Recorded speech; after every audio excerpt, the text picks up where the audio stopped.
What's going on, guys? We're finally back with the Left Field Mike Show. It's been a while. I know some of you guys have been getting on my case for not uploading a video quick enough. For my 3 or 4 loyal fans, I am back, baby, and I'm rocking this Waffle House shirt because Waffle House is the best place in America to get food. Go there. Make it a point. Make it a trip. Go on a day trip just to Waffle House. It's well worth it. Well, yeah, it is well worth it. Anyway, I wanted to talk a little bit about the offseason, but I don't want to get too much into my opinions on that because I have a boatload of questions you guys asked me on Twitter and on Instagram, so I want to get through these questions. Let's get started. ChrisSid23 on Instagram, he asked me, and let me preface this. These questions are all going to be baseball-related questions. Some pertain to the offseason, some pertain to just other things. My opinions in the game, things going on right now. So current event issues, that sort of thing. All right. ChrisSid23 on Instagram asked me, is stripping Houston of the 2017 championship a strong enough punishment? What else needs to be done? I don't think you're going to strip Houston of a championship. There's too much that goes into that. That would set a precedent we've never seen before. I think if you do that, it's just you're going to take records away. You're going to vacate the title. You give it to the Dodgers. Like, they're not going to do that. I just don't see that happening. Because, look, it'd be like, are you taking Bonds' home run record away? Even Pete Rose, he didn't cheat the game, but he bet on the game. You're going to take his hit record away. Like, it just opens a can of worms that I don't think Major League Baseball wants to deal with. Although, I mean, hey, I'm a Ranger fan, so they strip him of the title. That's cool with me. But that's not going to happen. I do think there's going to be a lot of hefty fines, draft pick losses, international bonus, and international money might be reduced. You might see guys get suspended. You might even see some guys get banned. Maybe Hinch gets suspended for a lengthy period of time. And just because no one's really talking about this right now, that doesn't mean it's not going to happen. I think right now everyone's talking about the hot stove. Obviously, Cole just signed, whatever. But just because you're not hearing much about it right now, Major League Baseball has a long investigation to do. You got to talk to other teams. It's going to take a while. But I think we'll get an answer before the season starts. That's just my opinion. Next question. Shelly from Brooklyn. What's up, Shells? I actually played baseball with Shells back in the day. Terrific hitter. And Shelly said to me, I asked this question to a few baseball threads. Better career, Posey or Yachty? Posey won catcher of the decade. That's a really good question. I got to think about this one. Well, Posey, my short answer is Posey. Posey won 3 World Series. Yachty won 2.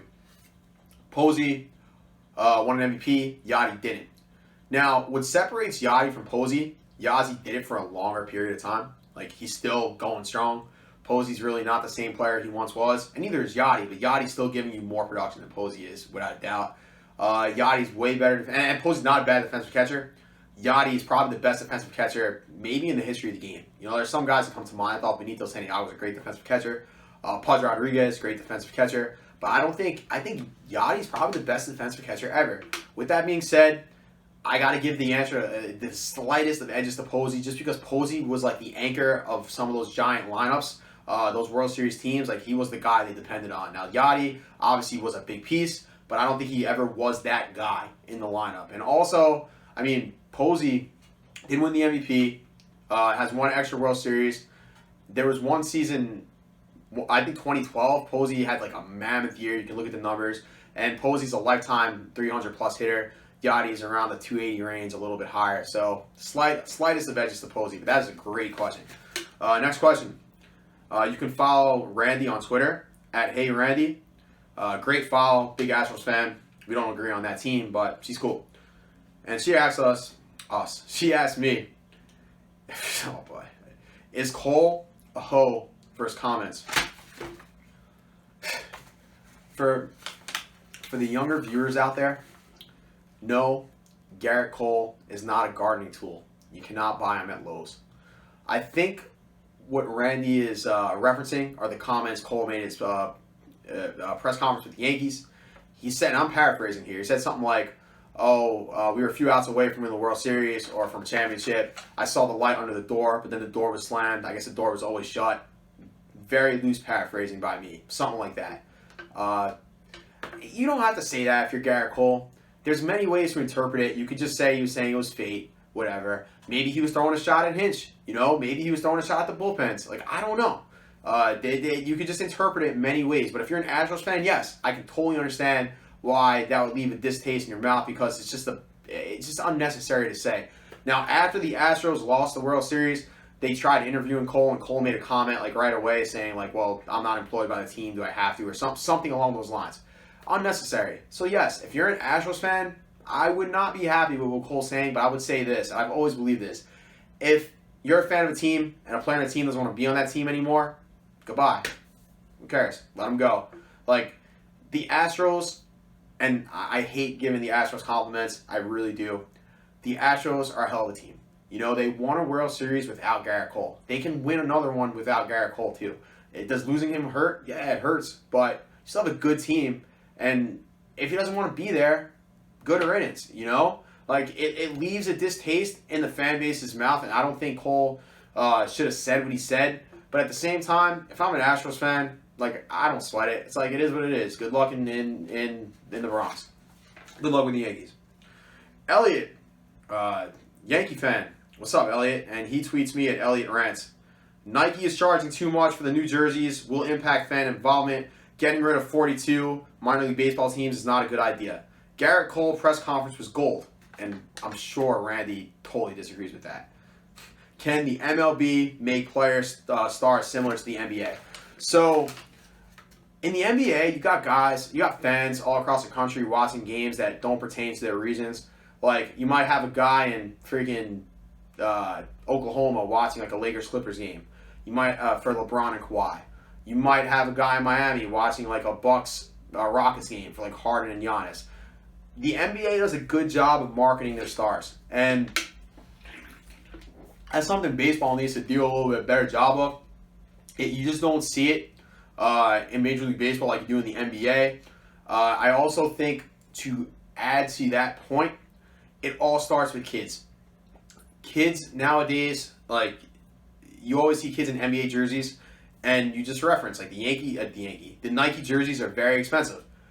If Major League Baseball's okay with Nike charging outrageous prices for these jerseys, and if you don't believe me, go to MLB.com, try buying a Christian Yelich authentic jersey. I look, the Rangers came out with these awesome jerseys this offseason. They got these baby blues, which are beautiful. The price, like, oh my, like, I had to drink a beer. It's insane. MLB's got to do something about that because kids are not going to buy these jerseys. They're not going to buy them, and you want to have kids wearing jerseys because that's how fandoms start. You know, it's funny how kids can become fans of a player or a team just by like a simple thing as someone getting a jersey, or maybe one of their friends in school is wearing a jersey. They think it's cool. It sparks a conversation. It creates publicity, and that's just a bad. And I'm trying to like put two parts of this tweet into like one answer, using the jerseys as like marketing the game.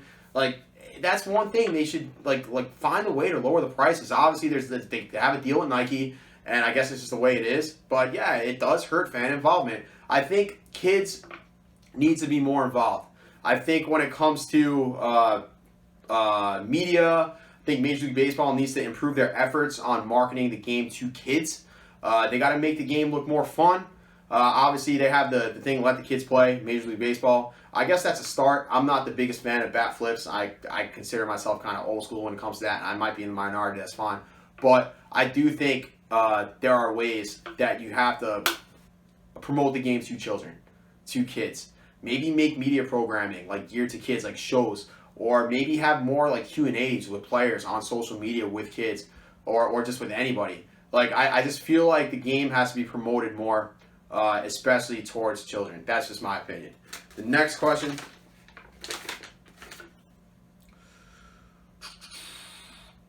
C_Kens27, C_Kens27. That's my guy, Chris. Chris, you are the man. And here is your question, or your tweet. Can't wait for the next episode. What do you think about the new rule in Major League Baseball that a pitcher has to face a 3-batter minimum or compete a half an inning before he can be replaced? Hashtag out of left field. First of all, cheers to you for that hashtag. Hashtag out of left field is freaking awesome. But to answer your question, I don't like the rule.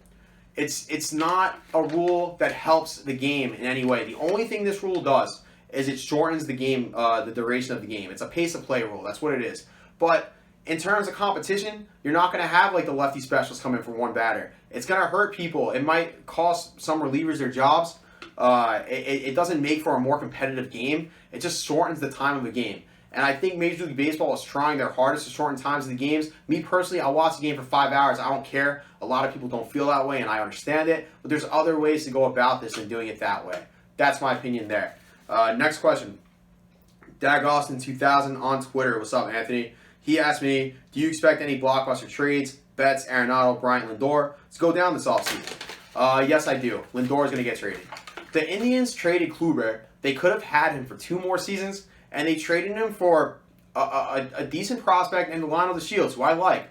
But I feel like they just wanted to save that money. And the funny thing is, Kluber had a team-friendly contract. He wasn't getting paid that much, for what he is. 2-time Cy Young Award winner.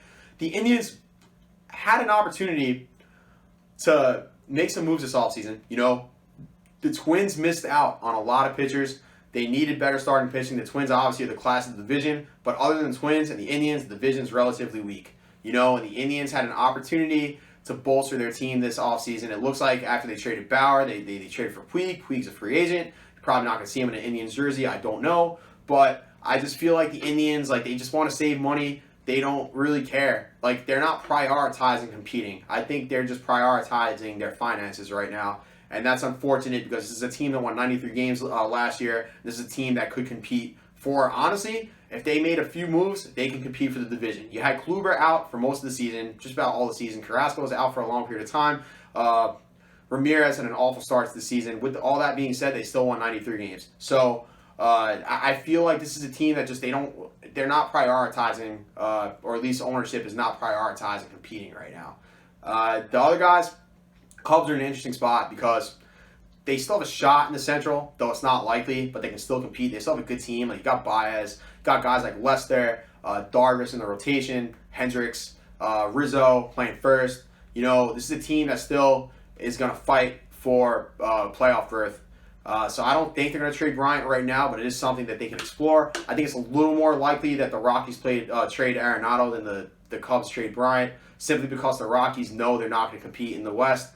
The West is too tough. The Diamondbacks got tougher. The Padres are on the rise, and the Dodgers are probably the class of the NL. So the Rockies might trade Nolan, but Nolan's under team control for a long time. He just signed a large extension last offseason, so they're going to have to be overwhelmed with an offer to trade this guy because they don't have to trade him right now. It's not like he's a free agent next year. And Betts on the Red Sox is a free agent next year, but I think he's the least likely of the 4 to get traded this offseason. I think the Red Sox should go into the mindset that they can still compete. They still have a good team, healthy Sale. If he's healthy, that's key. Price, if he pitches well. If you get Benintendi, who's entering the prime of his career. Good season from JD. And if you still have Betts there, if this team is competing for a wild card spot and they're having a very good first half, they might just be buyers at the deadline. And it wouldn't surprise me if this team even tried to extend Betts depending on how the season goes. So I don't think it makes any sense to trade Betts right now. I think that's a bridge you cross later in the season just to see where the status is of the Red Sox. The Red Sox can certainly compete this year. Good question, Anthony. Last question here.